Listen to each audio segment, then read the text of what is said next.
Carter. Yes, good day, school board, and good day, staff and friends and our other guests. I'd like to ask Ms. Janice Hernandez to please lead us in the invocation, followed by the pledge of allegiance this morning. Look upon us, O Lord, and grant us the grace of your Holy Spirit. Where there is weakness, give us strength. Where there is disagreement, give us tolerance. Where there is misunderstanding, give us patience. Where there is hurt, give us the courage to forgive and the grace to accept forgiveness.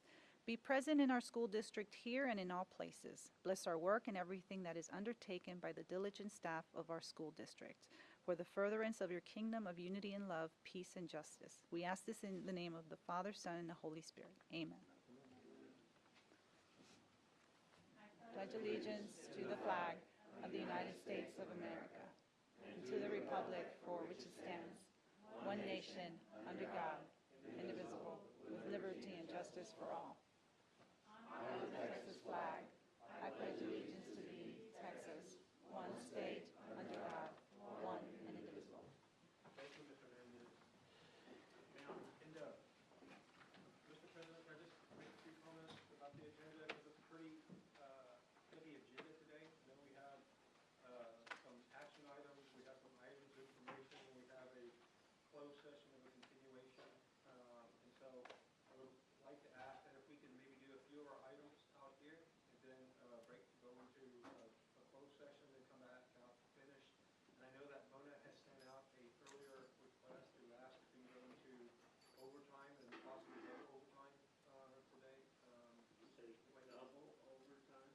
Possibilities. As long as we get paid for it, we're all right. Is that kind of like the thing that Senator Tony was talking about, where we might get a little more money for overtime? I think that's sick leave. Kind of the same. Money doesn't make it work. How many you want to cover? I believe I'd like to go through the action items. Great. We have some guests here, and then possibly 2 items of information. I don't know if you guys want to go ahead and get lunch first, and then we'll kind of go through the first part and break after the second item of information, and then we'll come back and finish the last 2. Are you making that decision too? I'm just putting it out there. I know, and you look just never hungry, tell so- me. All right, we're going to If eat. you guys- if you have any- Everybody get their food and come back, and we will go from there.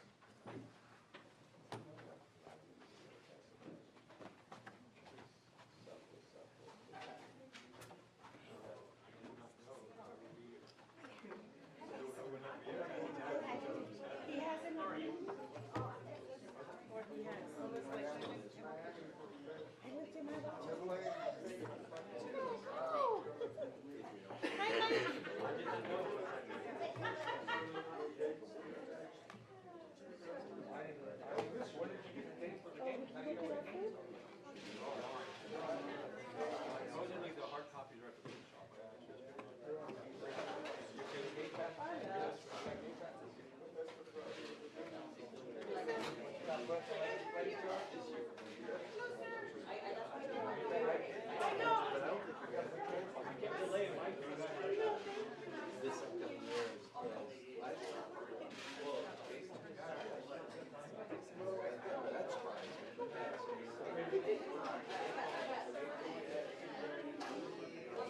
It's not a surprise because we are targeting the tax rate. So,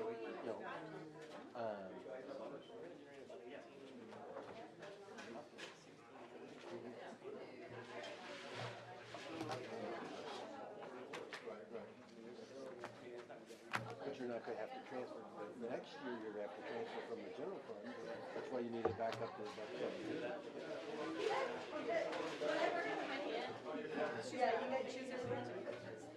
Hey, sir. And that's what we've got for 2019 goes up. And I will caveat, unless we get another 20% growth. But, the plan. You're making me nervous. I know that he kind of gave Well, Ryan. I don't know. Did you ever call? I called the dentist yesterday. They're like super soft. Right. I said I need at least a couple dentists here. The amazing thing is the dates, you can always move houses. It never, I mean, fluctuates, but not as much as you would think it would, because one, they have to have it here. But the other was your school district tax, someone else's school district tax. They can't move it and avoid taxes because everybody's still going to be close to $1.50. So they're not gaining much.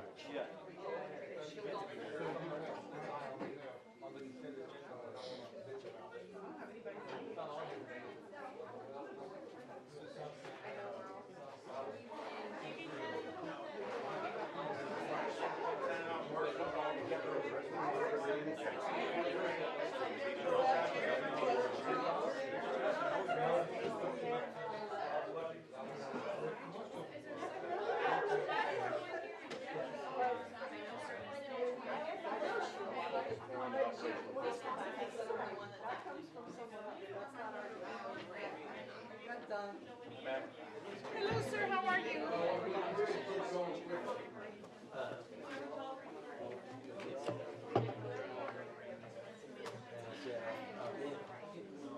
Oh my God, there's so much stuff. What is it?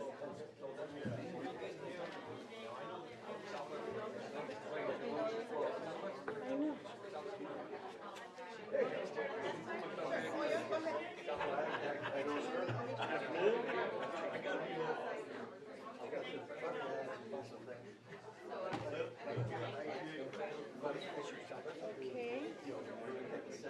So we started some of the work.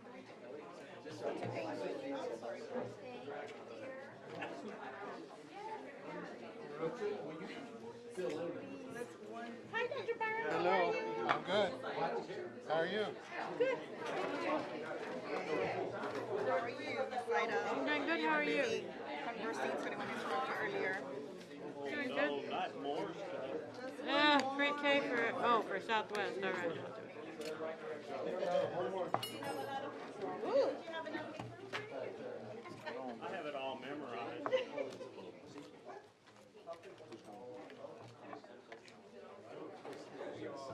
That ain't nothing yet. No, but I don't have high hopes.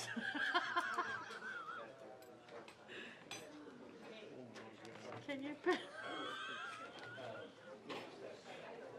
Whoops.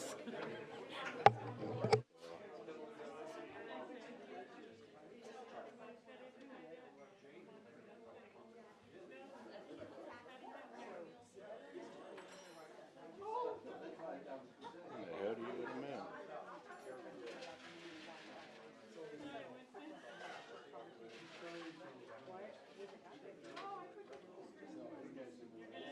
All right, I may be a dumbass here, but I've never seen this screen before. I've never seen it before either. What is that? I went to Chrome and that's what pulled up. Apps?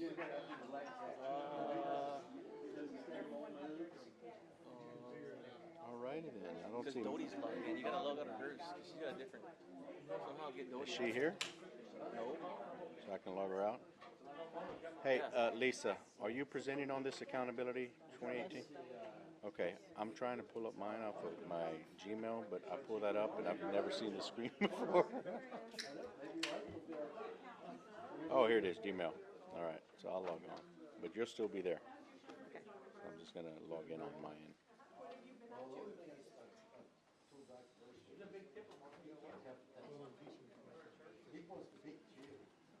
It doesn't matter. The POC. You have the pencil in your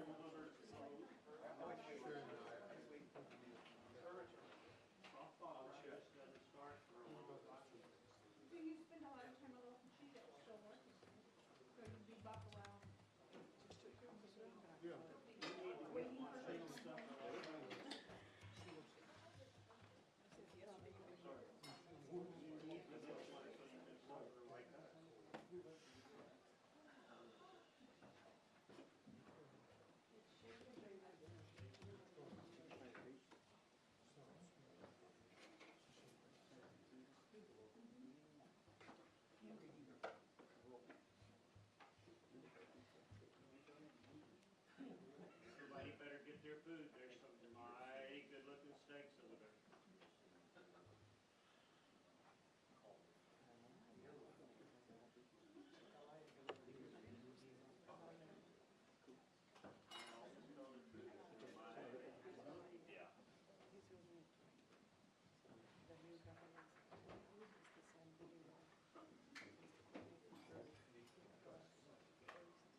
first.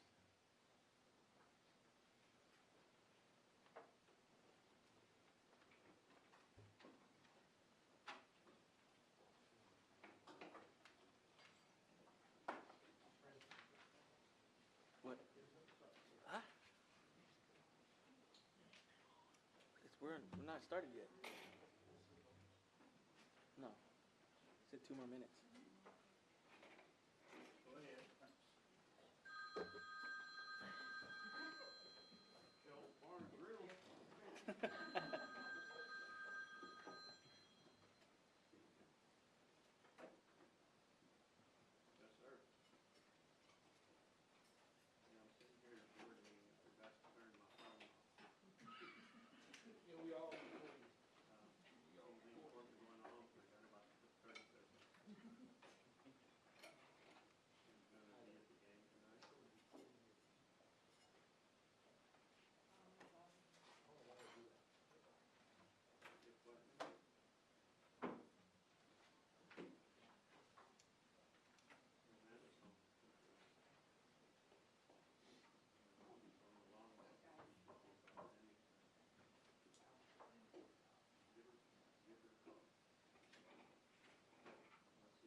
Everybody?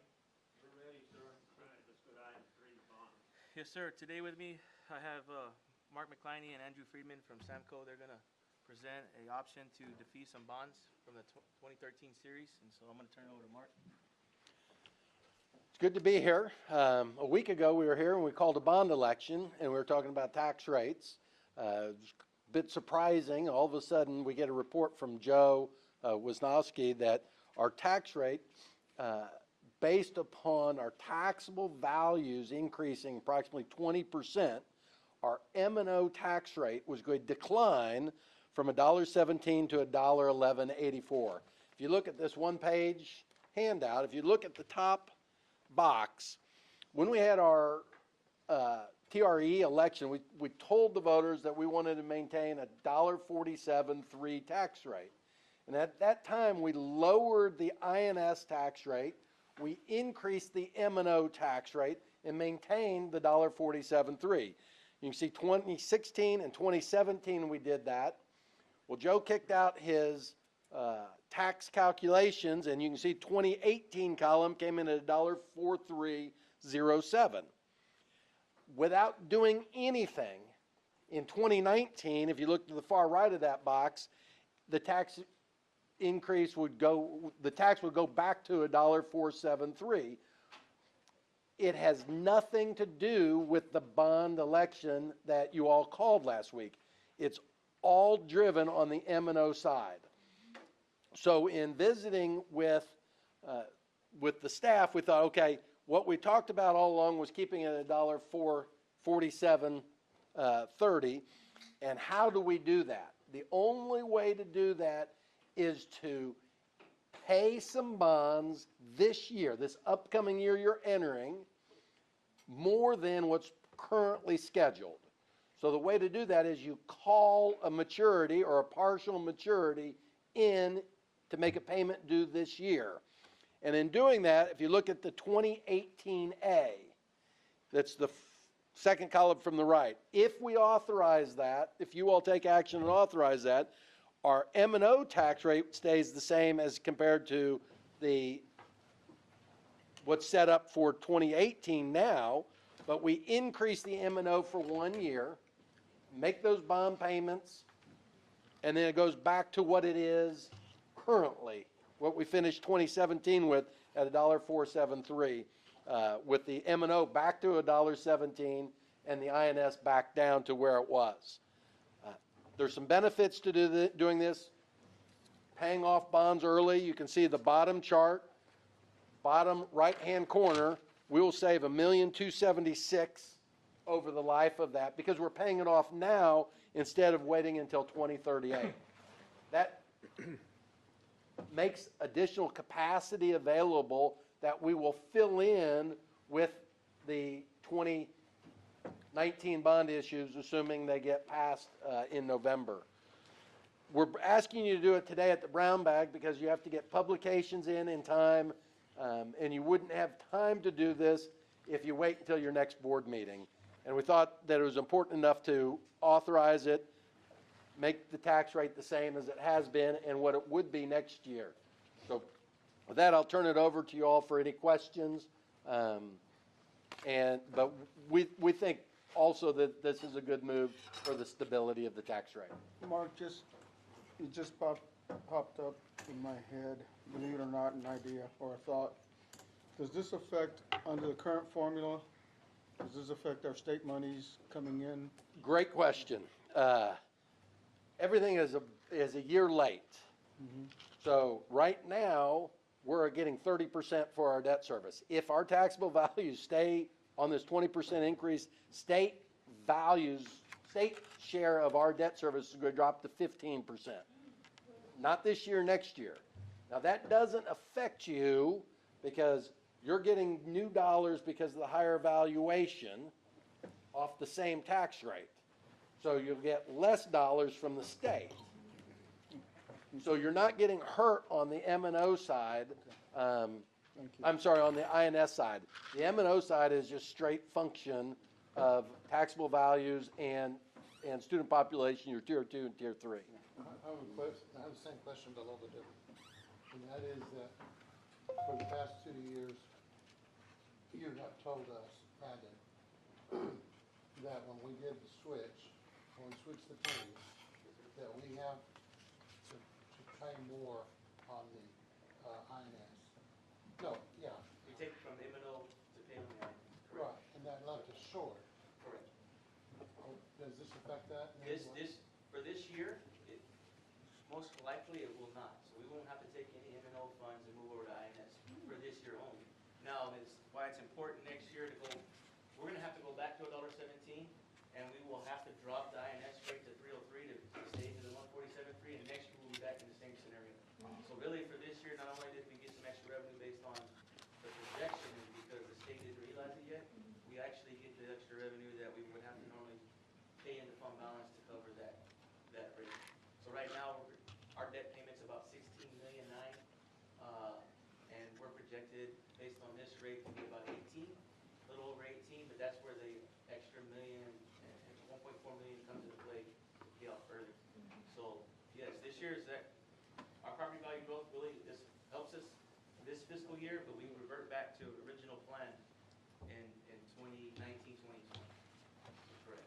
Okay, good. I think it's important to also notice that we've had this conversation with Brandon and Mark, and if you look at our state support over time, so if you go back to the 2004, I believe, bond, the early bond in 2000, I don't know if I have the exact date.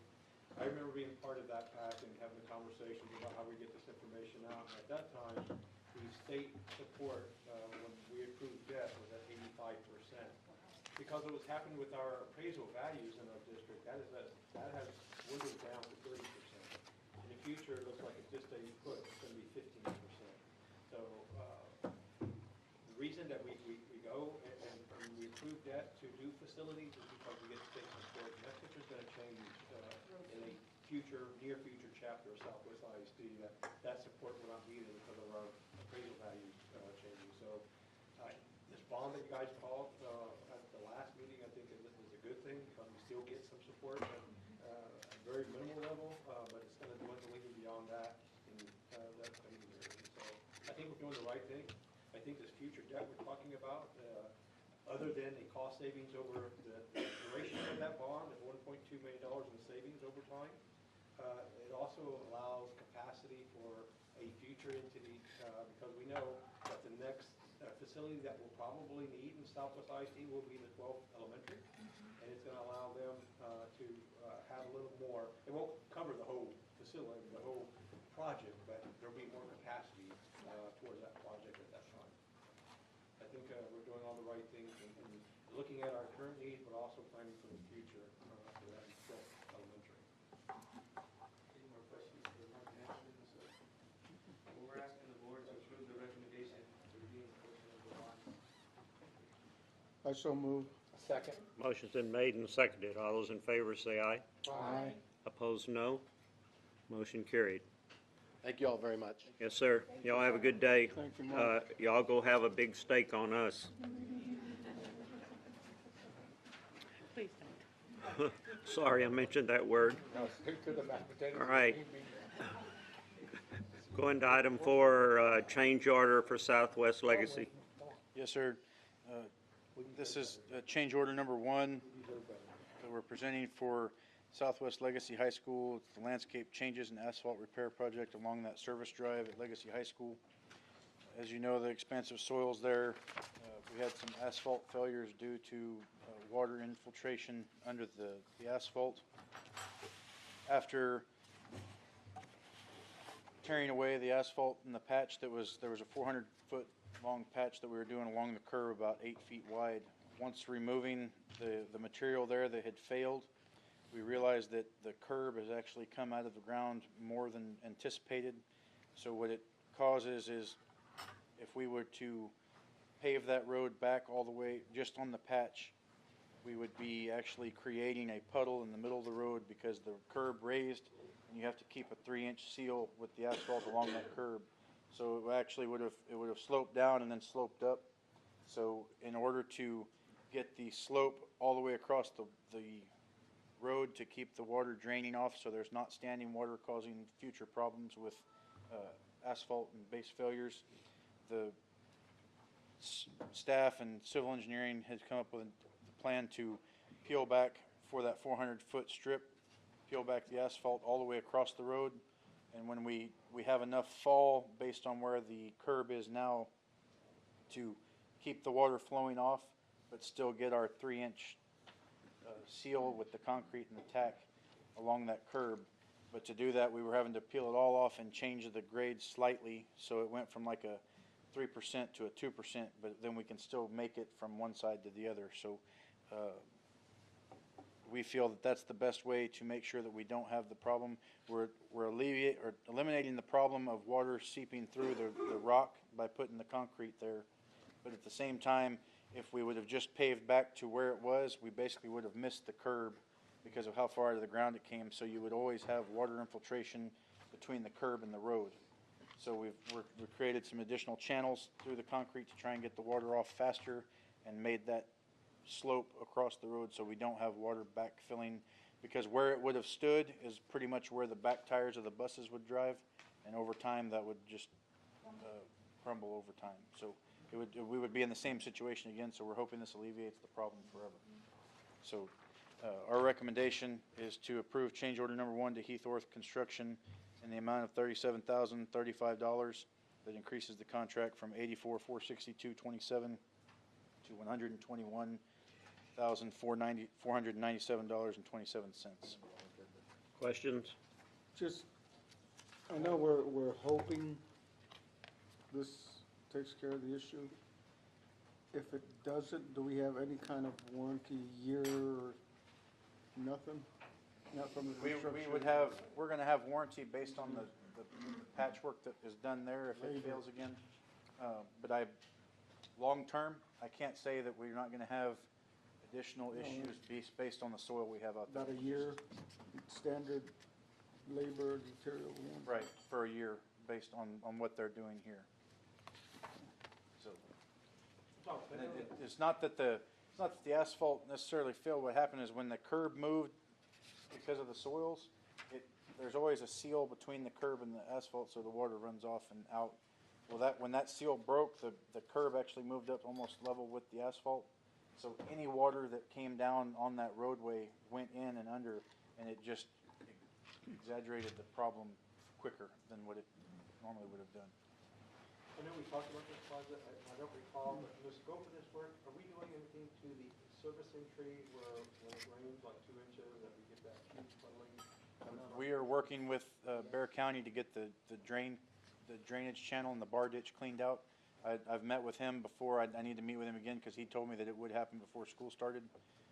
But we're planning on clearing out that drainage ditch down to Somerset Road because there's a high spot that actually kind of helps back it up.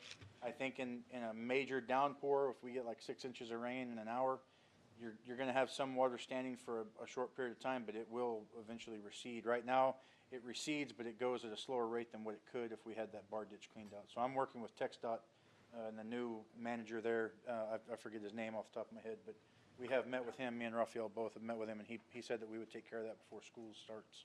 So that would alleviate hopefully the problem we have down at the entrance. Anything else? Need a motion? I so move. Second. Motion's been made and seconded. All those in favor say aye. Aye. Opposed, no. Motion carried. Now, do you want to go on with your items of information, or do you want to go into executive session? Could we do at least maybe one or two of them? Whatever you'd like, sir. And we'll try to, our whole intent today is to give board some high-level elevation information on some things that we think are important. And one of those was the conversation we had around school safety and some enhancements we want to do there. We have also Ms. Bolte, Lucy and I is going to talk about the accountability systems and some of the changes, because that's looking different than it ever has. And even though the state came out and said we're going to simplify this, it's the most confusing thing you've ever seen. So we're getting to that work. And we may bring Lisa back in a series of meetings to really kind of take us through that journey. But right now, if it's okay with Mr. President, I'd like to do school safety once we get over. Good afternoon. Good afternoon, sir. Giving you folks a couple of handouts. You have a PowerPoint. You have a one-pager of the new protocol we're going to be using to deal with events on campus, and then this is the book that we're going to be adopting. I'll talk a little bit about this as we go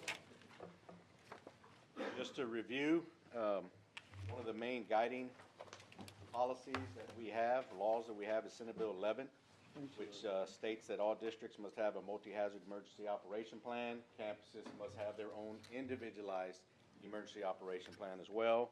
There must be district safety and security committee that helps guides decisions based on trainings, funding, recommendations to the school board on changes that we're looking to do.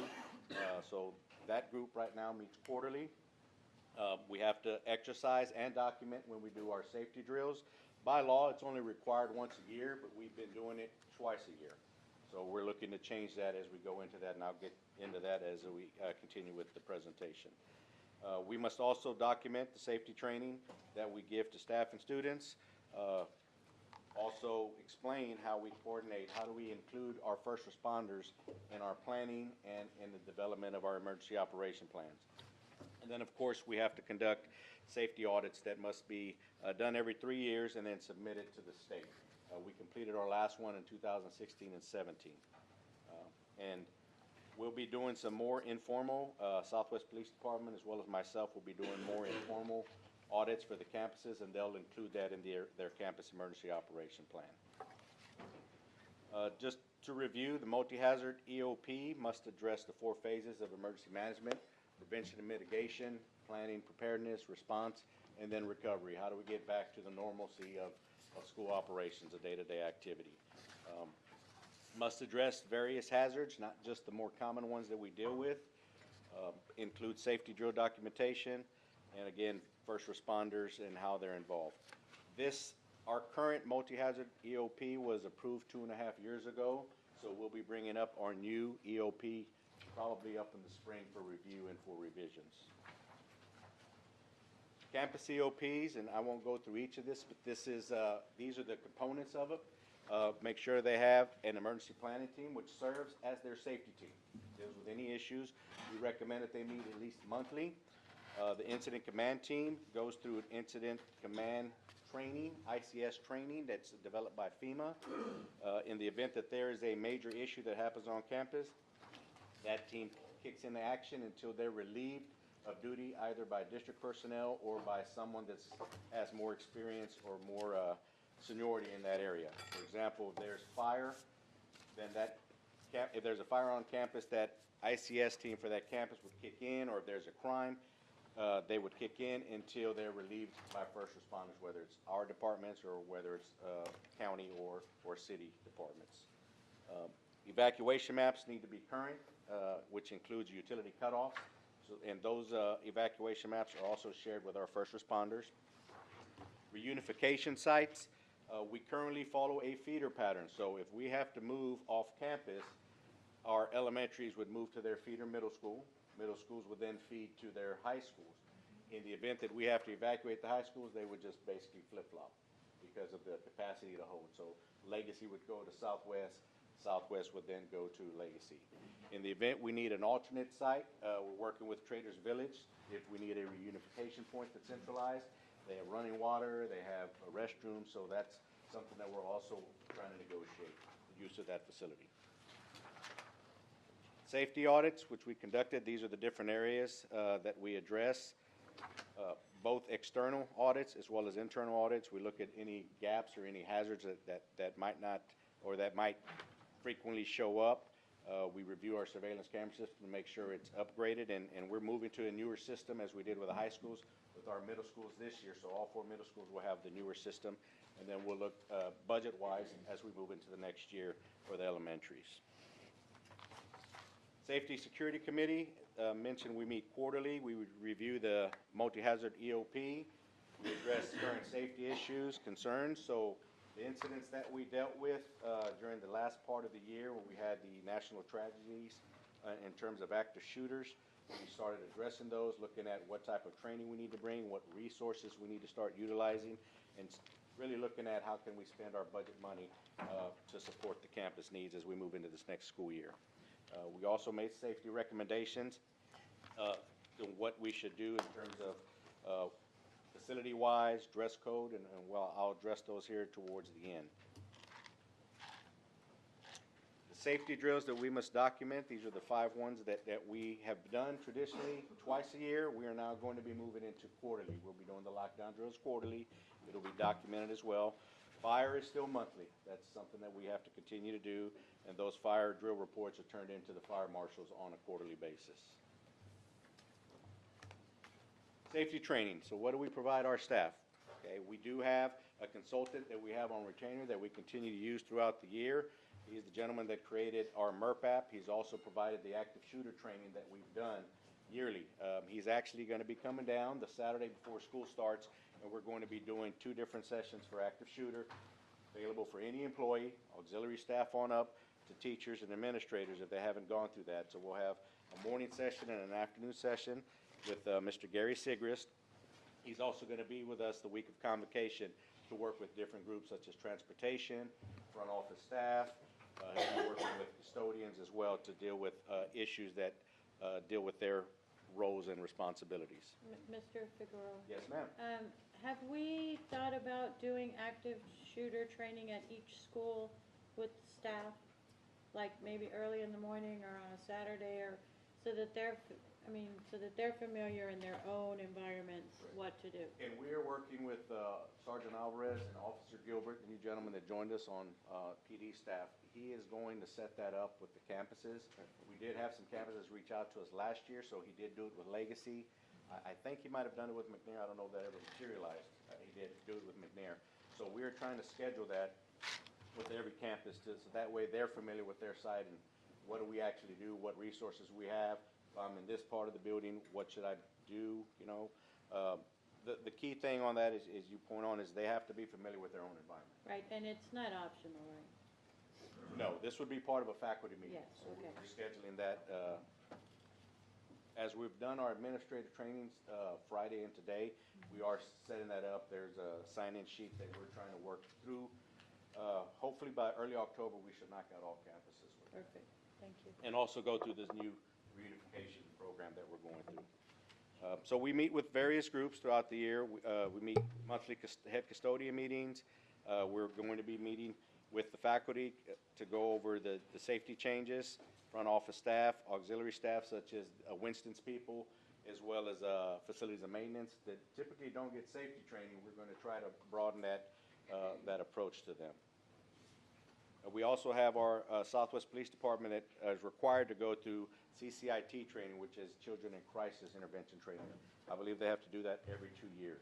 I have a question on that. Are we training them on the special needs students, like the children with autism, that they're nonverbal, that they get nervous? Are our police trained on how to handle them, and so so it doesn't escalate into some, I'd have to look into that, but I believe that's part of that training. They do cover special pops, but I'd have to check with Chief Palomo on that. okay. Yeah, I'd like some specific training for autism. We've done separate trainings too before. Okay. But it'd be nice if all our police officers are very aware of that, since that's the need. Any other questions? A quick question. The state put this out now, correct, just The recently? Texas School Safety Center. Okay, we already had what we did, what we've been doing. Correct. What you're showing us right now, it includes what Texas is telling us, or have we digested this? Have we incorporated it? It's going to evolve into that. Okay, So we're So rolling that we- out this year. this. So have we haven't started marrying the We're two? starting with our PD department, and we're starting with the district leadership first, then to roll that out to the campuses. But that's going to be part of our faculty training, where we're going through that whole process. But this plan includes this? Yes. Okay. Yes, that's a component of it. Okay. Just some of the resources that we have a mobile emergency response plan. It's an app. You can have it on your laptop or your iPad, and that's just allows us to have a crisis management plan that's digital. Typically, we'd have the big old hard red books, which we still have to have for documentation, but now it's readily available. It's available to anybody that's a district employee or anybody that has an email. We'll send those emails out at the beginning of every year just to let everybody know username, password, and the benefit of that is just not school related. You could be at a concert, you could be shopping, and something comes up. It's got some steps on how to deal with that and things to remember to deal with in terms of who to contact. Emergency contact is on there as well for Bexar County, for our SAPD first responders. One of the things that we're moving to with the recommendation from Safety Security Committee is ID policies are now mandatory for secondary students. So all secondary students will now have the IDs, and we've worked with administrators on that to make sure that they approach it from an educational standpoint where it's not punitive. They understand that, there's a reason why we're having to do this. It helps us identify who you are when you're on that campus. The other change that we've made is we've had a dress code. We're looking to ban the long trench coats, and we brought that to you at the last school board meeting as well. One thing that we need further research on, and we talked about, was the clear backpacks, the availability, but also the duffel bags. And as of now, we don't have enough school-issued bags to go out, which is what your question is. So we kind of put that on the back burner to look into maybe doing that. Probably looking at how Northeast rolled that out, kind of learn from them and see what kind of issues they might have had, and then plan better if we choose to do that going into the next school year. We have a new online safety hub that Jesse's group, the communication, as well as Roger, helped us out in developing. It's a reporting tool in which they can report anything that's a minor safety issue. It's tied into the AHABI bullying app, where they can also report incidents, and we're tweaking that to make it a little bit more student-friendly. A lot of times we go into it thinking, hey, this is great for us, but students tend to think differently. They want it quick. They don't want to have to go through multiple steps to get where they want to get. So we're currently tweaking that to try to roll that out for this next school year. We do have our security door entries. Everybody has the two-buzzer system. Every campus has it.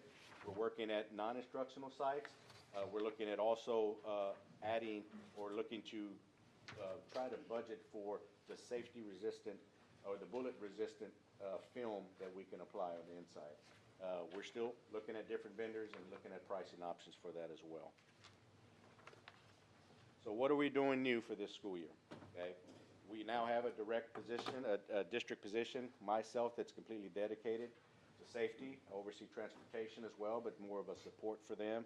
And then policy is now under my umbrella. But my primary focus is going to be safety. Before it was purchasing, it was other things, operations, and now I'm completely dedicated. So now I can work with first responders as much as possible, work with our police to make sure that we're giving out the training, because our goal is we want to be able to do the training in-house eventually and grow our own and utilize resources that we have both within the district and outside the district. We did hire 3 additional police officers, so we're going to be assigning an additional police officer to Legacy, so they're now going to have 3. And we also have additional rotations for the elementary, so we'll have additional staff to support it, whereas we just had 1 in the past. Now we'll have multiple officers responding to the elementaries. We are moving to our standard reunification program. This is was created by the Love You Guys Foundation. A gentleman that lost his daughter in a tragedy in Colorado developed this around 2005 or so. The Texas School Safety Center, which guides us on and K through 12 as well as junior colleges on safety, has adopted this. So they are pushing this out. Both PD and myself have attended multiple trainings on this and how to roll this out. And we're going to be doing individualized trainings at every campus to explain this. So every teacher is going to also get this booklet so they understand that.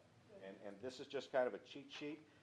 We've done these drills in the past, but we're just moving to a new terminology.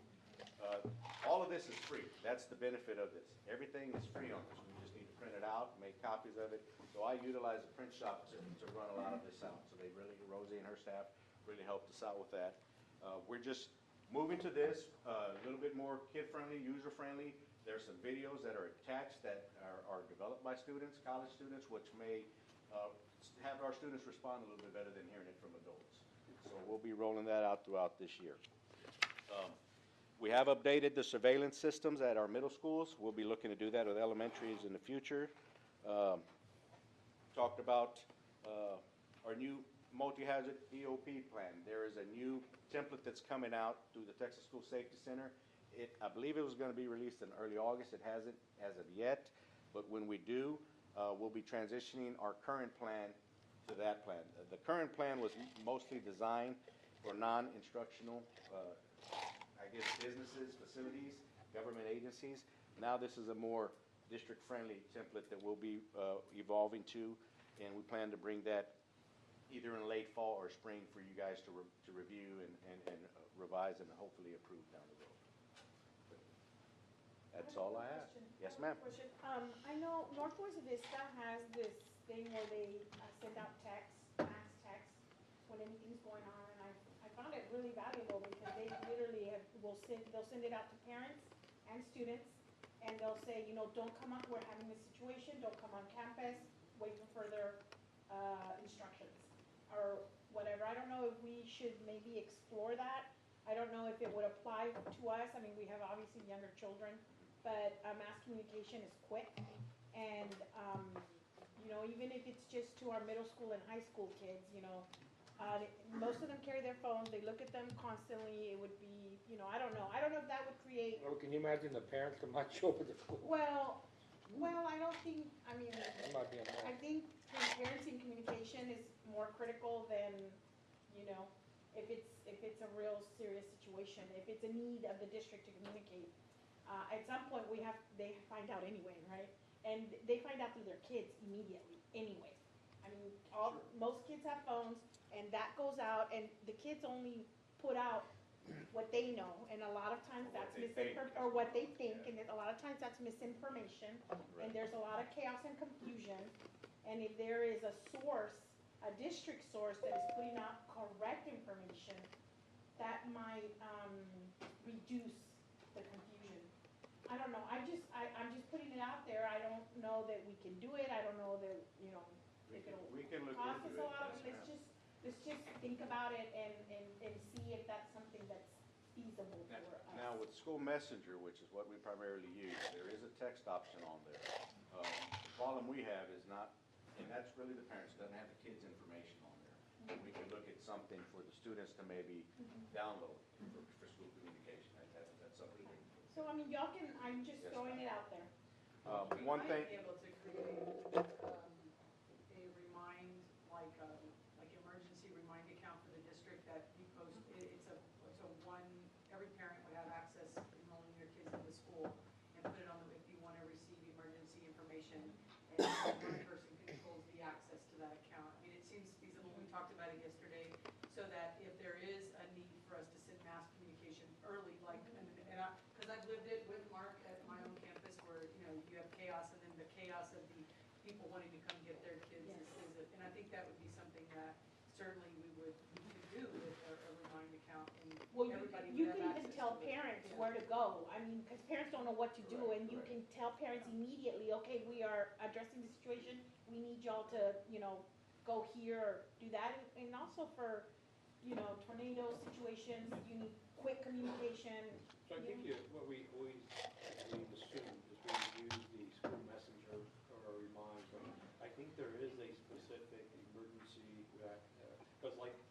school messenger includes our parents, and then go out to our students. And so it would be good for us to have a very specific emergency text and verbal messaging capabilities to go out. I mean, that's a great idea, and I think it's something we need to look at. We may be able to use our own structure we have, just set it up differently so that it includes everybody. Because you're right, if something does happen, if there is a active shooter, the parents are gonna know within seconds. Back to Mark's point about I Love You Guys Foundation, which is really sponsoring getting this information out. I've had a lot of conversation with Mark. You know, that was the last text that that child sent out to his family, and they wanted to take that tragedy and create something from it. We also participated in webinars with the Sandy Hook pairing. And the one thing that we find is the most important thing is what this book does. Is you have all these things you have to do and kind of dot your I and cross your T, but when it comes down to it, every teacher needs to know the difference between a shelter in place and a lockdown. They're not the same, but we use them universally. Interchangeably, right? Yes, we should. And so it's about training. It's about always training, and it's about keeping it out there. And so I think that's really a great point. I think I made the assumption school messenger would do that, but I'm listening to what we're talking about. We may have to look at it. We do have to look at it a lot further, and that probably needs to be one of our new additions this year as well. So thank you. Thank you, sir. Any additional questions? We're glad to have someone that's, you know, taking it, the entire plan or whatever is, you know, under one. When are you gonna get a uniform fit? Or carrying a gun? And just to let you know, Officer Gilbert, who, as I mentioned, who hired in January, he comes to us from SAISD with a lot of emergency management, EOP training, so leaning on him, because he's actually been in these active shooter situations, and we're really collaborating along with PD, because we wanna take ownership of it, and it helps if these officers train their own staff, especially if you're assigned to them, because when it hits the fan, their officers are the ones that are on campus, so we're working to try to bring that model to the campus. The one thing Mark didn't have on there new this year is he's also going to do surprise audits. Correct. Correct. We'll make notes and notations and share with the campus and keep a file, so we're gonna have that continuation of just unannounced audits. And that was one of the things that it was difficult for me to do, but now that I have this, I can go and do these informal audits, and we do have some tools that we can use to do that. Excellent. Thank you, folks. Thanks, Mark. All right, accountability. Yes, sir. You know, Ms. Bolte could probably take 4 hours on this, and we probably would scratch the surface, but we're gonna give her 15 minutes, 20 minutes, and so, Lisa, turn it over to you. Okay, so you've probably heard by now that this year districts will be given an A through F grading, and next year districts and campuses will also. This year, instead of 4 indices, we now have 3 domains. So I'm going to briefly go through each of the domains with you this afternoon. We're going to start with domain 1, which is called student achievement. This is really the easiest one to calculate for elementaries and middle schools because it's only looking at STAR scores. So they're looking at what percent of students were at approaches grade level, meets grade level, and master's grade level. And you put those numbers together, divide by 3, and that is your raw score for elementaries and middle schools. Yeah. So the thing to remember with this is all of the students that hit the master's grade level actually count in all 3 of those pieces of data. You're going to count those who are at the meets level will count in 2 of the pieces of the formula, and those that are only at approaches count once. Okay?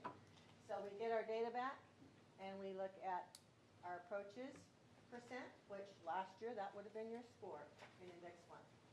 But it's not our score in domain 1. Then we add in our percent at meets, our percent at masters. So this fictional campus that last year would have had an 87 in domain 1, in index 1, now has a raw score of 52 in domain 1. But that's not their final score. Okay. So we put it on a report card, and it'll look something like this. For our high schools and the district, we have some other pieces. We have CCM, that's only 40% of the domain one. CCMR, college career military readiness, is 40%, and graduation rate will be 20%. So what is CCMR? Well, there are 8 different criteria that the state is looking at to determine if a student has met CCMR. You can have a 3 on an AP test or a 4 on an IB. You could be TSI complete in both math and reading, or if you did not hit that target score in one of those 3 tests, you could have taken a college prep course. So it could be any combination of those criteria. You could have taken dual credit, 3 hours in ELAR, or 3 hours in math, or 9 hours in any subject will have you to CCMR complete. You can have your associate's degree. You can have an industry-based certification. The thing about that is there's lots of certifications out there. The state narrowed it down to a list of 73. If it's not one of the 73, then you will not count toward your CCMR. For special ed, if they have their complete IEP and workforce readiness and they have their graduation code coded that way, they can be CCMR complete. If a student enlists in the armed services, and that is a self-report, so we have to reach out to our graduating seniors and see if they did enlist, we can mark that in our PEIM submission, and that will count. As a stopgap, because most districts did not have industry-based certification going for those 73 that are on the list, so as a stopgap for a few years, if a student graduates, he doesn't have any of those other 7, but he does have CTE coherent sequence coursework completed, and one of those courses is aligned with one of those 73 certifications, they will give us a half point. So we get the list from TA, and it looks like this. So a student could have every single one of these criteria, they'll give us 1 point. They could have one of the criteria, they give us 1 point. If the only criteria they have is the CTE, they give us a half point. So we do the addition. We have our denominator as our annual graduates, and our numerator is our total number of points, and we do the math. So this fictional campus would have a 45 for their CCMR. And we put that on their report card. And the last piece is graduation rate. And we will look at 4-year, 5-year, and 6-year graduation rate, whichever one is the best.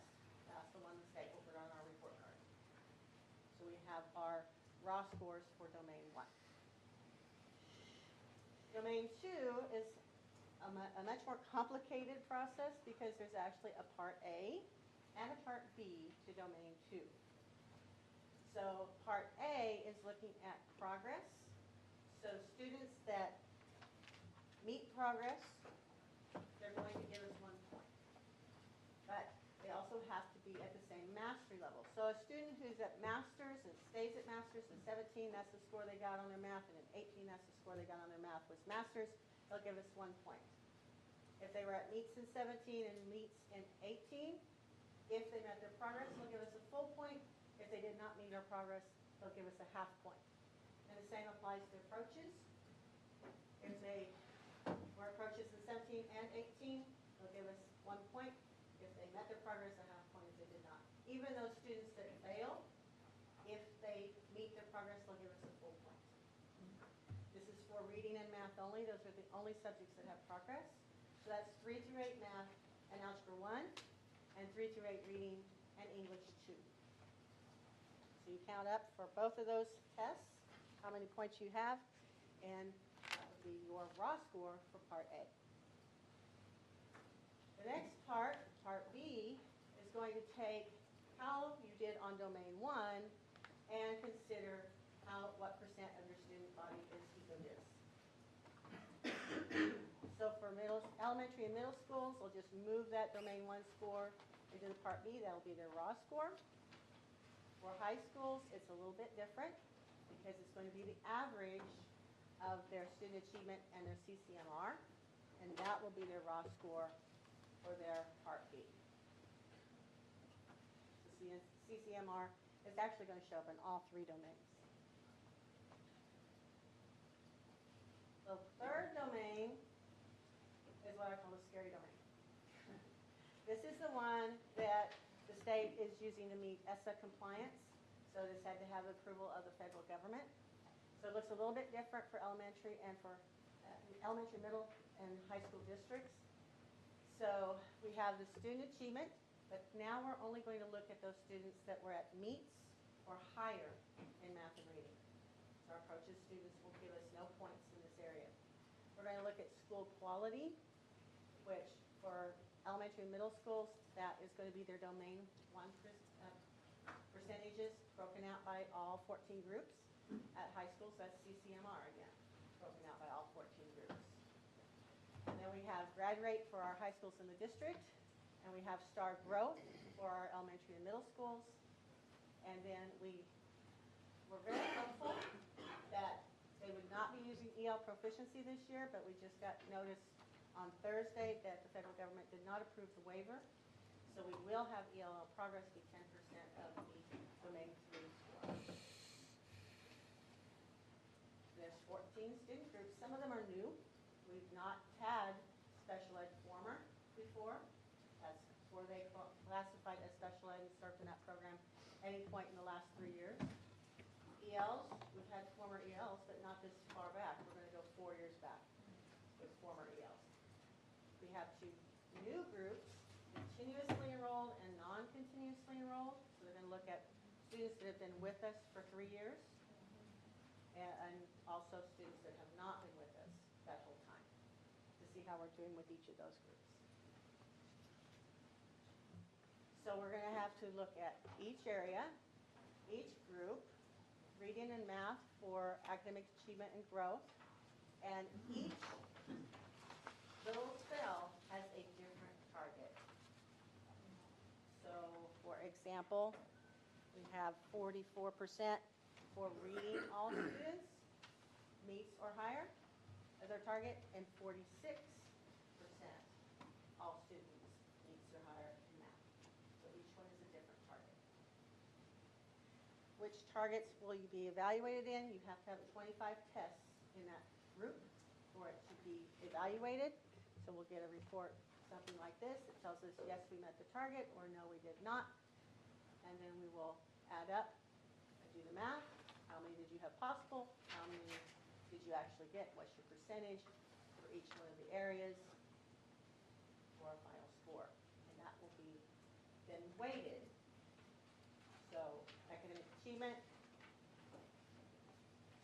30%, growth, 50%, English language proficiency, 10%, and then academic achievement, 10%, for your overall raw score of 75. That's your raw score for domain 3. So how do we get our overall rating? I'm going fast, I know. Hang on. So domain 3 on your overall rating is going to be 30%. The other 70% is going to be the best of domain 1 or domain 2 part A or domain 2 part B. Whichever one has the highest scaled score is what will be 70% of your overall score. I need Francis to come sit right here. Yeah, can you repeat that? This normally takes me a minimum of 2 hours to get through, so. Oh. I know. We're not gonna ask So I'll have to come back and give you smaller pieces later. So everybody's got a different scale for each of these pieces. We want one scale so so the final product is easily understood by our parents, okay? But they're all over the place. So a really high score in domain 1 might be an 80, but a really high score in domain 2, part A, might be a 90. So we want to get it on the same scale. So if you've ever had a teacher curve a test, that's exactly what they're doing to make our targets. Okay? So they took 2017, they took all the campuses and districts, they ranked them. The top 10% would be the scores you need to achieve an A. The next 20% are your Bs. The next 40% are your Cs. The next 20% are your Ds, and the bottom 10% would be Fs. So the easy way to do that is to go to the TA website and use your scaling tool. So we put in our raw score. We look up on the scaling chart what that raw score would convert to, and that's our score for domain 1. We do a different scale for part A, and that's our scale score for part A. We get out our raw score and our percent of eco-disc to find the correct scale for part B. So we put that in there, that 52 scales to an 82. And then we get out the scale for our domain 3. So this fictional middle school has 80s across the board. But now we got to do our final overall score. So first we have to see which one's better, part A or part B. So we have our overall for part 2. And in this case, it's going to be the 86. So that's our overall scaled score for part 2. And then we look at which one's better, domain 1 or domain 2. In this case, domain 2 is better, so we put that in. That will be 70% of our overall. And we bring over our domain 3, and we do the math. And this fictional campus has an 85, and they have Met standard. And next year in 2019, that would be a B. This year, it would be net standard. You have to be 60 or higher to be net standard for our campus this year. High schools, we do the same process. We scale it, except for part domain 1, we have to put all those scales in there and find the average based on the weight. So this campus, this fictional high school or fictional district, has an 81 for the domain 1. And then we do the scaling for part A and part B and put in the highest one. That's our overall score for domain 2. And we scale the domain 3.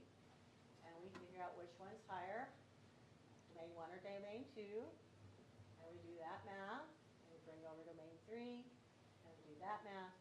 And this high school, fictional high school, has an 86. They've met standard this year. Next year they would be a B. Again, this year they have to have 60 or higher on their overall to have met standard. The district will get A, B, C, D, or F this year using that same scaling. These are the ramifications that could possibly happen. Okay?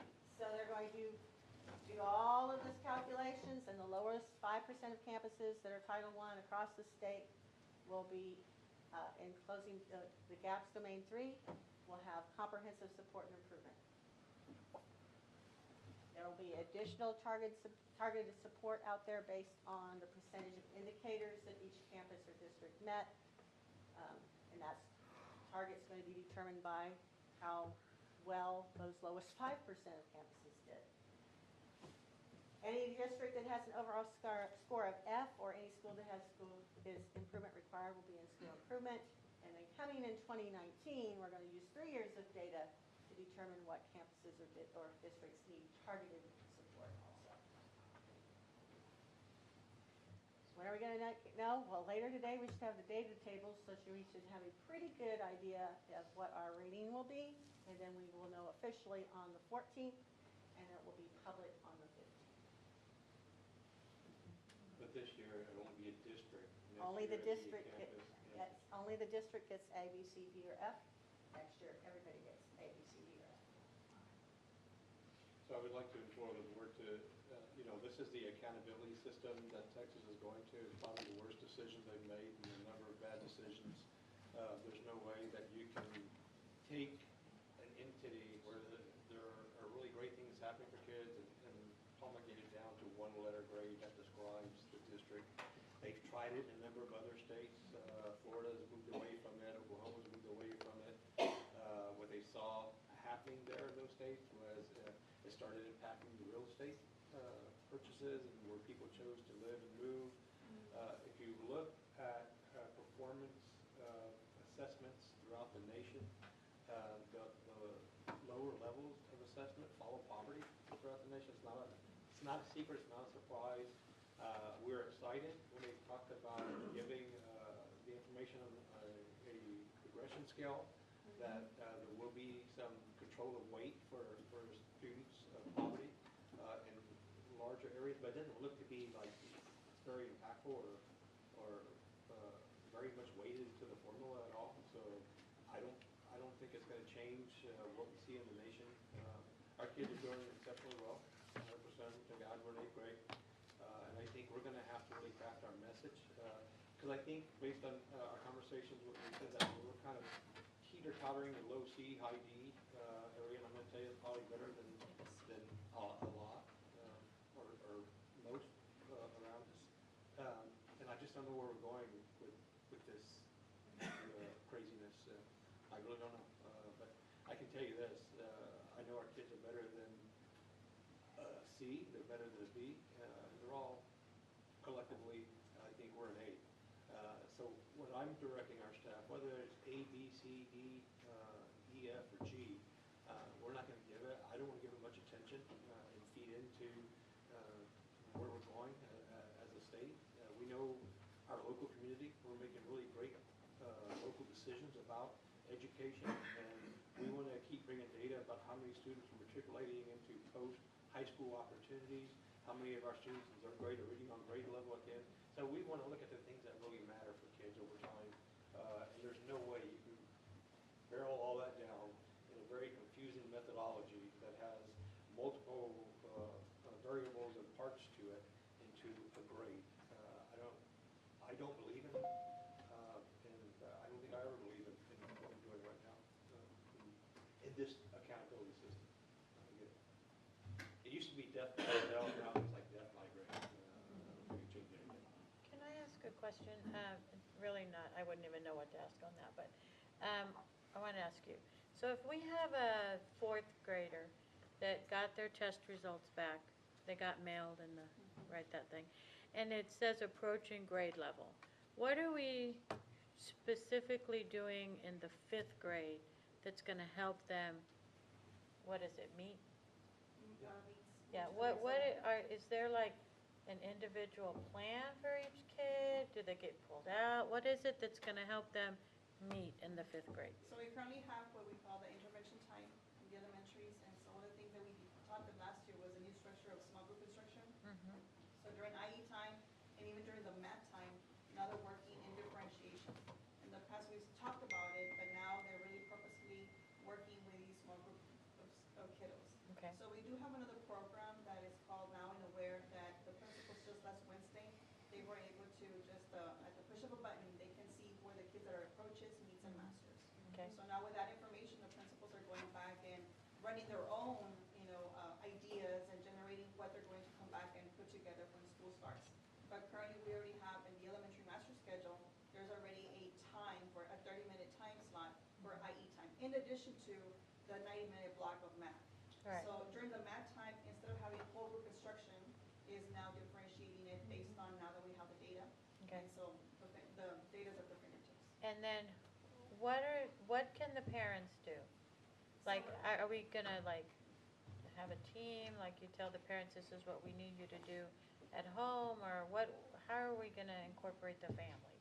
So I know for in the last, 4 or 5 years, we have been using the Think Through Math, and we have seen some correlation with, the Think Through Math, especially in the elementary. So one of the things is that you take it back home, and that's the additional time that we want them to be using this resource. So as far as the conversation, the communication to the parents, it goes back to what tools do we have in place. Right. So the same thing goes for literacy, is how are we going to involve the community now in order for them to know how to help the students.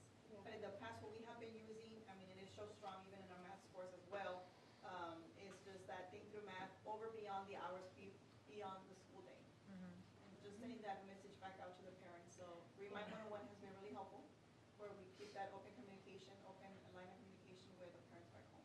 Yeah, I think it's important to let the parent know this is what we're doing for your child to help them meet, right? Because my little nephew, my sister was kind of like freaked out when she saw it. But he's super smart, like in science and stuff, but he struggles in math. So she's like, well, what can I do? Well, I said, well, let me ask.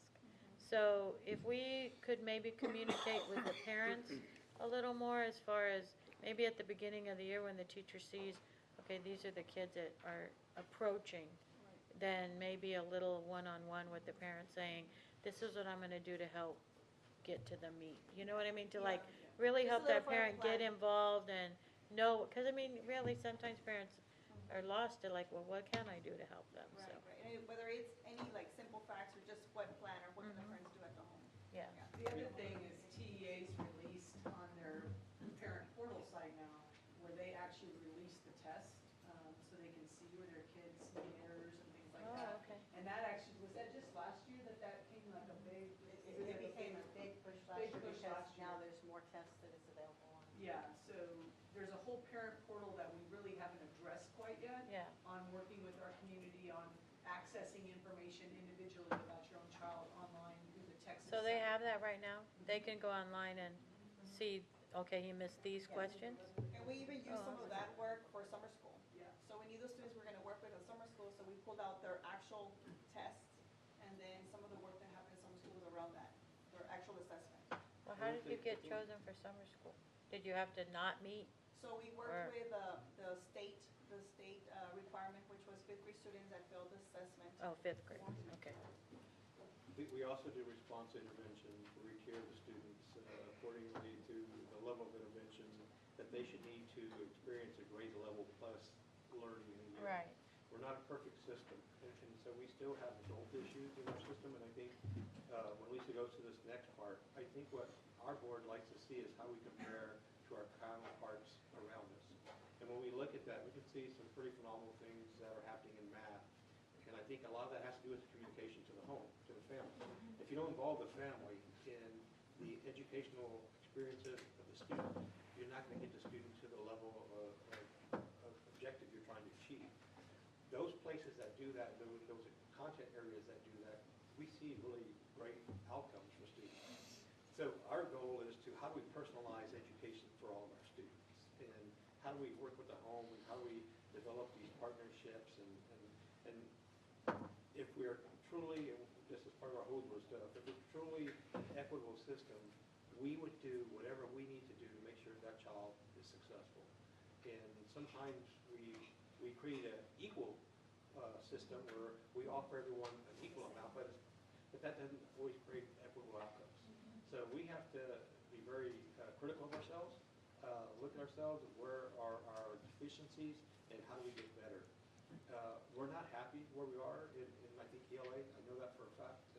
We have a lot of ground that we need to gain in our ELA outcomes, ELA 1, ELA 2. We can do a much better job of early childhood education and literacy.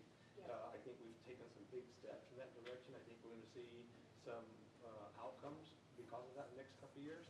But if we can do, I think, what we've done systemically in math for literacy, and we really concentrate on math and literacy, those two things will bring everything else up. So that's going to be our efforts, and I know there's a lot of things going on. It's great PD, but beyond the PD, how do you personalize it for that child? That's where we have to really spend the bulk of our time. Personalizing for every child to be successful in life. And it starts in kindergarten. Dr. Bishop, I'm cognizant of this new testing that is going to create a lot of, I feel like we might get a little bit of pushback from parents because it's so hard to understand, just even the entire thing. And all they're gonna see is a letter. And the letters is like, we're gonna have to be able to explain that in a way that makes sense to parents. So I would like for us to craft a message that is easily digestible. And I think if we focus with parents that these tests are valuable to us as a district as assessment. It does let us know where the child is. And if we can tell the parent that we take these tests seriously because we use it to assess each individual child so that we can then differentiate their instruction and we can give them what they need individually and in classroom and in a grade level and just overall, that, maybe a parent will understand that, yes, we do value the test, but we are just looking at it from a different perspective. Instead of, like you say, instead of just attaching a letter to an entire system that we don't necessarily agree with, or I don't know what kind of verbiage we want to use, that we don't necessarily agree with how the state is coming up with this formula and how they're, putting all, 1,000 different things into one letter. But at the same time, but at the same time, we can use the test as assessments to see where the child's at right now, where they need to be, and what we need to do to get them there. But, obviously, we need you, the professionals, to come up with the verbiage to communicate this, and so that the parents can understand it, and so that we as a whole can verbalize it, so our teachers can verbalize it, so our staffs can verbalize it, so that we here can verbalize it.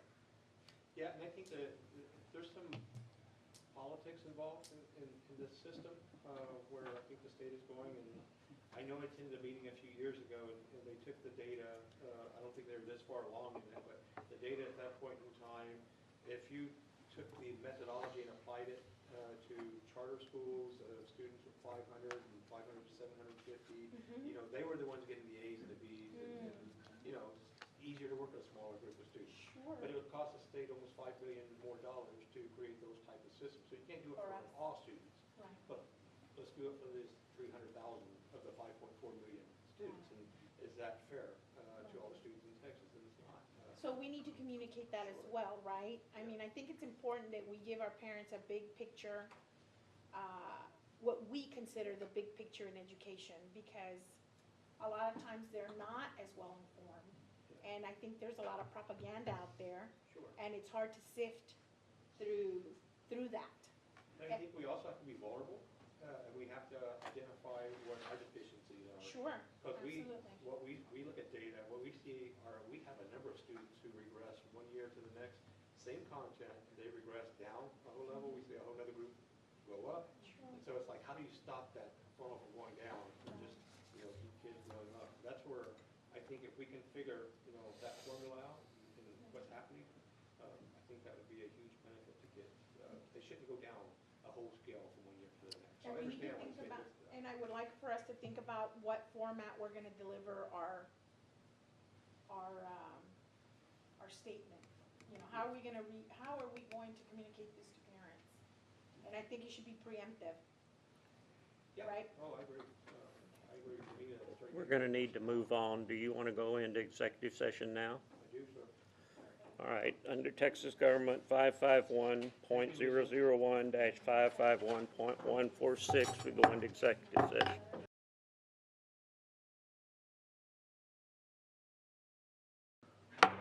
We come back in regular session, and it's 1:45, and we go down to item 7, consider the possible action regarding level 4 employee grievance filed by Dr. Gano.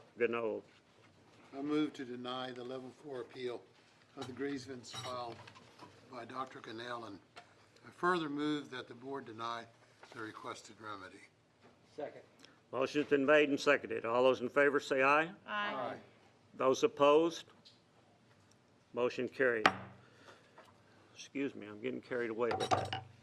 Next thing, superintendent's recommendation on personnel. I move we approve the superintendent's recommendation on personnel. I second. Motion's been made and seconded. All those in favor say aye. Aye. Opposed? Motion carried. All right, now we get down to the nitty-gritty. We go back to item C on items of information, the budget update. Yes, sir. I'm going to Yes, sir. Hope so. 2 minutes. highlight. That's 30 seconds in Yes, real sir. time. So for this year's budget, I kind of have final numbers. The budget's going to be Thank you. on the ADA side. I'm going to use the number 12,630 as my budget number to project. We did have a 21% growth in our property values, so that did affect our M&O and INS tax rate, which you saw that earlier. With that being said, because of the increase in our revenue for this one fiscal year, for this 18-19, the original projection was about $117,318,000, and then based on the new numbers, we're going to get about $120 million in M&O tax, or M&O revenue. So that's an additional $3 million that's on top of what was originally projected because we have that one-time bump. So this is a one-time projection that we're going to get next fiscal fiscal year, it's gonna go away, and we're gonna go back and revert back to what, around that 117. What I'm asking the board as we move forward, and we're getting closer, at the next board meeting, I'm gonna ask the board to approve a compensation plan. I'm gonna get to that briefly, but part of that plan, in that would be an incentive check of $1,000 per employee. And so, using this revenue, that's one thing that I could budget for the next fiscal year to cover that. And also, we are opening up Southwest High School, the Hill Academy, and plus the cafeteria, the mall area, adding some furniture and different things in there that we have similar to Legacy. So that, both of these items would possibly be a fund balance item, that would be in there if we didn't have the bump. So we could cover those if we decide to as a board and as a group. So what that looks like in our template, so you see 17, 18, we're at 116, 18, 19, we're gonna be at about 120 million. But you'll notice that it goes back. So I just wanna be clear and transparent that what that bump does to us gives us some extra revenue, but we have to really understand that next year we go back exactly to where we were this past fiscal year. Part of the INS change, you'll notice here, there's some more revenue on the INS debt side. This is our debt payment, and this is what we asked the board to approve to pay off early. And so we'll have enough funds to cover our debt payment plus pay that off early. But back in 19 and 2020, when we go back to the 303, we're going to be back in the same scenario. One big change you'll notice is you see a tremendous change in what we're getting in state aid on the INS side because of the bump. And so, yes, we are getting more revenue from taxes, but that drops significantly on our IFA and EDA payments from the state. So that's kind of your revenue projection overall. We're looking at about $124 million, $851,671. Our expenditures budget's about 99% complete, just cleaning up some other items. But payroll is looking at about 101 million. In this scenario here, this projection, I actually already put in the compensation plan. It can be readjusted either way, whatever the board decides. But I went with the recommendation that we would like to propose to the board, so that shows what that is. So that has that $2 million in there for the incentive check at this point. Contracted services, supplies, and so you see the majority of it. This shows you the majority of our budget goes to payroll. And so, right now, if we had to adopt the budget right today, we would have a balanced budget. I'm actually $182 in the positive at this point. That's with, we have $3 extra million. Can I see the true breakdown of that 182? Yeah. I want to really see it in black and white. I had it all. I thought I had it balanced, and now it's short $182. Somebody's getting $182. Is that on the positive side? Yeah, on the positive side right now. Well, you're doing all right. Yeah, so that's a good thing. And so, here's once again the starting page for the teachers across San Antonio. Northside did give a raise, which put them in the number one, but we're still in the top. And then across the board, 5-year, 10-year, 15-year, we're still either 1, 2, or 3. Is Jetson getting a raise? I haven't heard yet. Jeanette Ball is. I need I'm to know. sure they will because. I need to know because that helps me and David see if he gets a raise. They might be because, I mean, I'm not going to say because of her, but she's new and she may want to do something positive at the beginning. Insurance contributions, you see that we're at right now at $350. And so I'm showing you this because this is part of the plan that we want to show you as far as what we can do for the employees of the district. So right now, the different plans. Currently, our payroll, because I took out substitutes and all that, but with benefits and the actual salaries across the district, our payroll is $93 million. The first line here is the step that everybody would get who's on a step scale. So if I'm a teacher 15 years, I'm moving from year 15 to year 16, there is a number that it changes to. So we want to make sure we maintain that. Last year we did not. There's two groups that are not on a step scale, and that's the admin and the clerical staff. And so something equivalent to getting a step, depending on where you are on your midpoint, is about 0.5%. So I'll ask the board to approve a 0.5. Yes, sir. Does that mean that some of them get a double step? No, sir. The only ones that have a step are your teachers, your counselors, your bus drivers, and your hourly. The groups that aren't on a step scale are your administration and your clerical staff. Their raises come based on when we give a raise on midpoint. Okay. So those two, if we just did step, those two right now would be left out of getting anything. And so just to make it equivalent for everyone, a 0.5% for them would give them roughly between $300 to $600 depending on their midpoint. Same thing with teachers. teachers and the rest. And then there's a 2% with all staff, and that's what that looks like. So right now, if we did a step plus 5%, 0.5% for admin clerical, and then we're also asking to increase insurance monthly by $25, and that would put us at $375 a month, which is a $300 a year ask. The district, that would cost us, and this would be a reoccurring for next year, is $926,000. If we did a 2% for everyone right now, it would be 1.9, and that would be reoccurring every year moving forward. Also put on here what it would cost us if we did another 750 again, and then another 1,000. And so these are the different costs of the district, and this is where those two come in. If we pick one of those, we could pay, because those would be one time, we could pay with the extra revenue that we got. So kind of the recommendation that we're bringing to y'all is to look at the possibly doing a little bit of everything. Allowing the step to happen. Those that are on, not on a scale, get the 0.5% so that they can get some compensation. And then add $25 to everyone's insurance per month, which would be roughly around $300 for the year. And then do a retention check of $1,000 at the end of November with the extra revenue that we got from the state, or that we're gonna get from the state. Brandon, when we say a check, does that include payroll taxes? It includes taxes, but does not include the TRS and all the other things that we take out. So it won't, but the negativity of that, it doesn't count from in their TRS contribution. So there is some taxes, and actually looking into a different scenario, but I can't say what that would be right now at this point. I need to research it some more, but it would be, so last year we gave $750, everybody got like depending where you were, you got like $666 Right. or something like that. Sure. So for an average teacher, let's say if you're a 15-year teacher, what this looks like is that I get my step, so on the scale, they get, when they move from 15 to 16, it's about a $600 increase.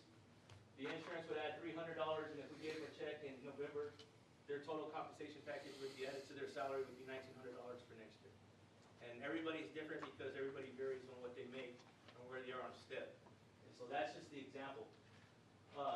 So really, today, I won't bring this back to the 21st board meeting to actually have approved the compensation plan, so I want you guys to think about it. And if you could let me know when you get a chance, if that's okay with you guys, and then when I bring the plan, we have a set plan so that we can work the budget, get the budget ready.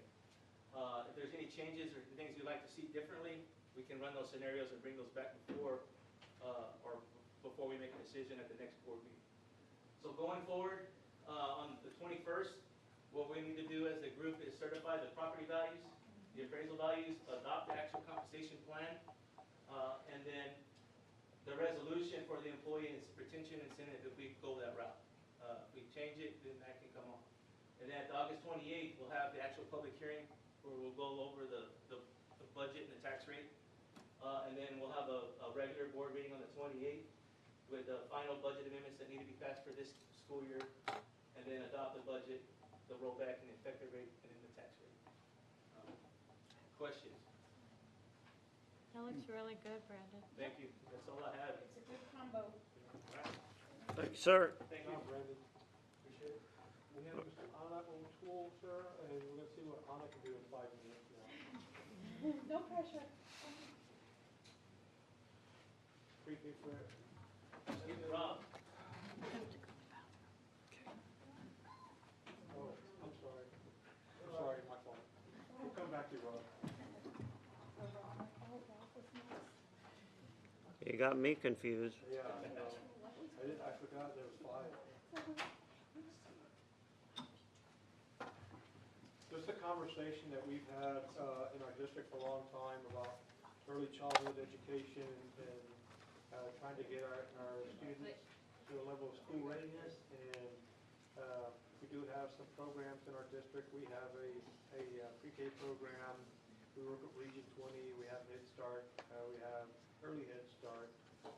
So I think we're going to look to see if we can't pilot an additional program for non-qualifying pre-K age appropriate students from the community and as a children of District 40, I believe. So very quickly, the overview, last year in 17-18, we had a total of 563. That's where you need your $186. Yeah. Or was it 82? Maybe you won't be able to afford it.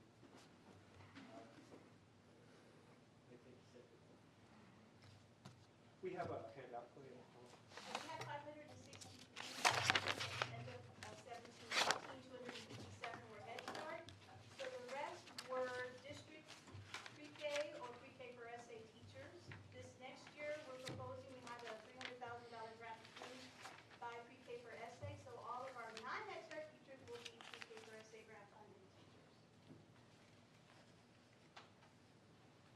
We're hoping to be able to, we've been working with PCI, we've been having several meetings with them to try to open the doors to 3-year-olds within our system that qualify through the federal program in Building 200. So we'll still have to take a look and see how that goes in regards to the district part versus PCI part.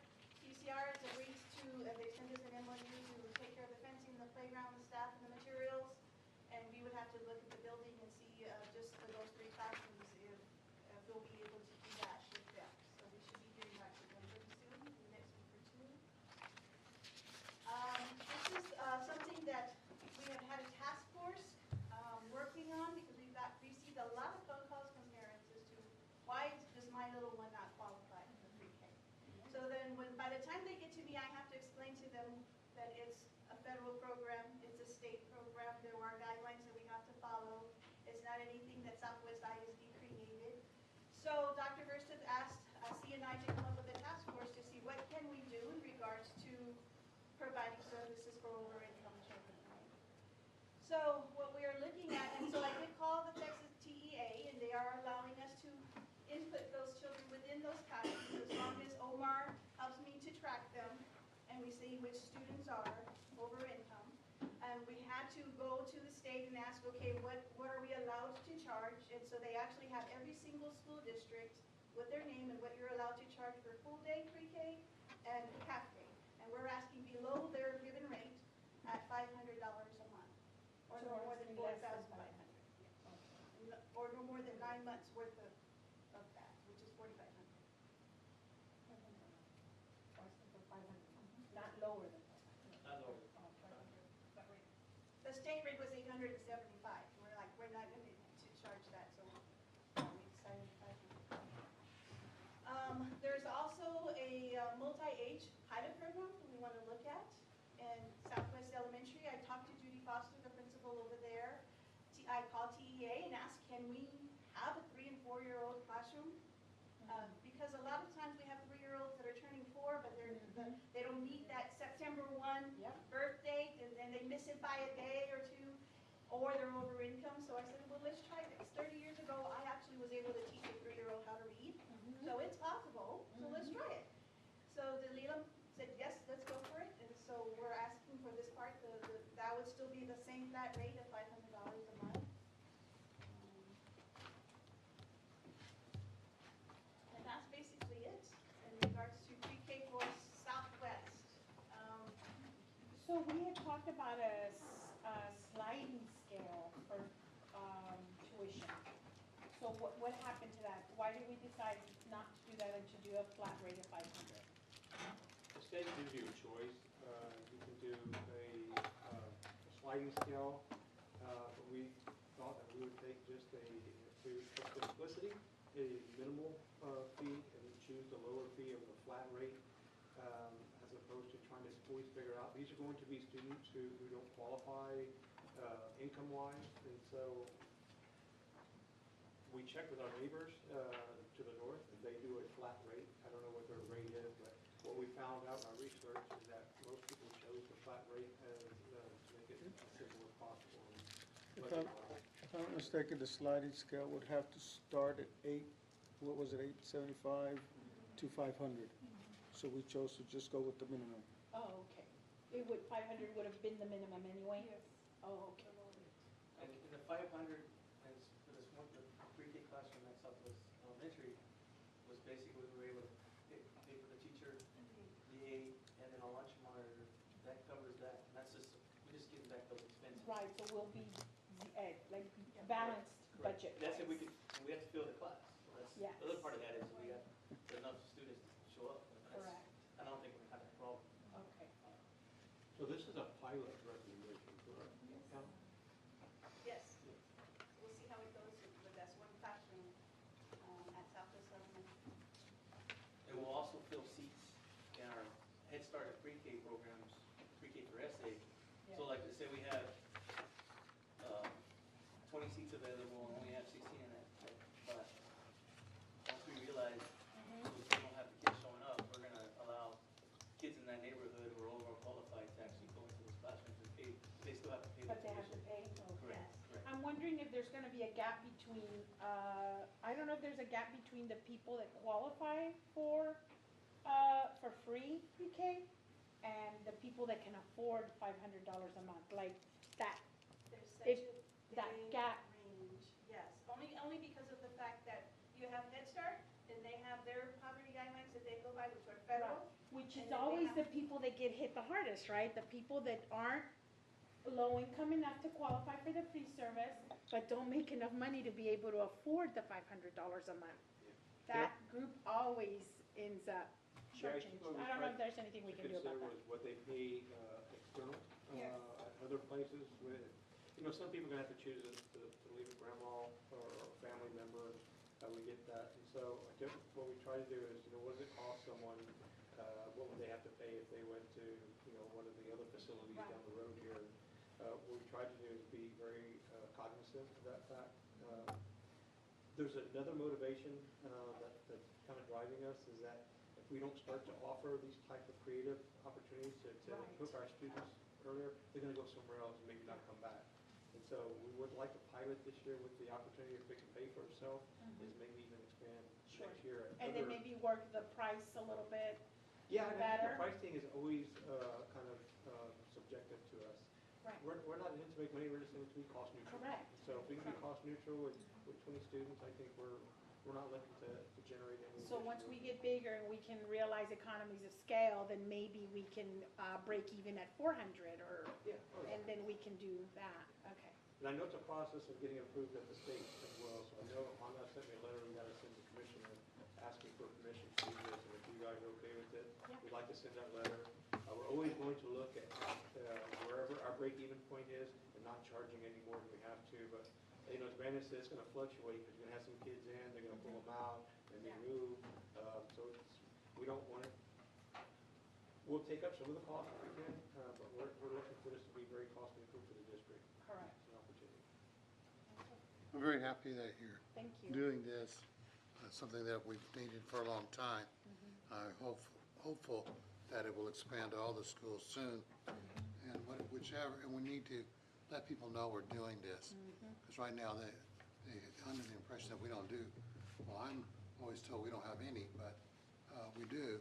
And we just need to be able to sell that when the time comes. How quick, are y'all gonna be, do y'all have enough time to? Well, we talked about the marketing, how we get this out, and, so I don't know, you guys. I already have a tracking system of families that already have been told they were over income. Yes. We already have all of that, we can call them back. Oh, good. Yeah, so we can, it's just a matter of the business and finance part and then putting that pathway together for pay. The other part is, if you guys approve the charge of It's only gonna be in one classroom? What if you have lots of kids? So the pilot is the one classroom here, and then after we've gone through the 15th and 16th registration and the first day of school, because we have to show that we've offered all the available slots Okay. to the children who qualify. Yes. So then we'll open it up to the rest, if we have any available slots at that time at the 11 campuses. Oh, okay. You need a motion on this? Oh, No, because I don't believe we have an action item. We really will bring it back as a motion at the regular meeting in August. Oh, okay. And if you guys are okay with it, we'll continue our planning and notification. But y'all can do what you need to do. Get it ready. thank you. What we're still pending is a commissioner's letter, and so we're still waiting for those items to bring back. Okay. Thank you for your hard work on this. Sounds wonderful. Very exciting work. All right, the last thing on the agenda is the co-op with South San. I just needed to let you all know that after this school year, the South San Co-op for the deaf students is going to be disbanding, so we'll have to go to another district. We have two options, San Antonio and Northside. And then maybe late fall, early spring, I'll bring some of that information back to you all. All right. How many student spots do we have there? Right now, it's 7 students in impacts. It usually runs from 4 to 7. But we have 7 right now. Thank you. Anybody else?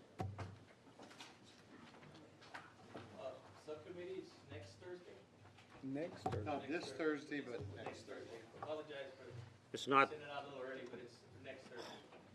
I think I wrote it on the calendar for this Thursday. Yeah, I apologize. That I didn't get it right. I appreciate you apologizing for me not getting it right. All right, I know you have about 25 more things, so we better get started. New teacher luncheon, I know you probably received this already, but Elm Creek Elementary, August 14th at 11:30 a.m. We would love for our board to be represented there. What? Next Tuesday, Tuesday. August 14th, 11:30 a.m., and we'll get it out to you in a text. Our next board meeting, August 21st, here at 6 p.m. Mark your calendars for convocation. It will be held at Traders Village this year. We're gonna make sure it's quick to get everyone out there before the sun comes out. Is there a theme? Like last year, is there a theme like? Carnival, dressed as a clown. Marvell list. The board's dressing as clowns. I think everybody should be able to I wear can shorts. juggle. It can be so hot. Yeah. You know, we actually been out there for a couple of days. It hasn't been bad. It's really. What time does it start, at 9? Starts at 8:30. Oh, 8:30. And our goal is That's to at have night? it by 10:30. 8 p.m. Yes, we'll have VIP parking right in front of the Brown Pavilion. We can do it 8 p.m. if you want. That'd be nice. That was a joke you didn't catch on. You've been here an hour and 10 minutes longer, you're trying to like. And if you're not doing anything on the morning of August 27th, just come out and see all the chaos, first day of school. No, We do have, sir, you avoid this at all costs. We have talked about doing something like exciting, and so one of the conversations we had with senior staff yesterday was to do a theme for the first day of school, calling all heroes. Oh. And letting all of our kids dress up as their superheroes. That's Get the year awesome. started off. It's a good idea by. Check it out, no long Are trench y'all coats. gonna put that out? You can make sure. No long everybody trench knows? coats. We're gonna put that out. We're gonna market it. Do it. We're gonna dress Brandon as Lloyd. Superman. Yeah, No like the long pizza trench coat. sign, one on each side, and Brenda out there on No long trench 1604. He's Thor, he says. No backpack. I could see that. How you gonna do that? That is super exciting. On vacation. All right, everybody, is that it? That's it. All right, finally, we're adjourned to 2:10.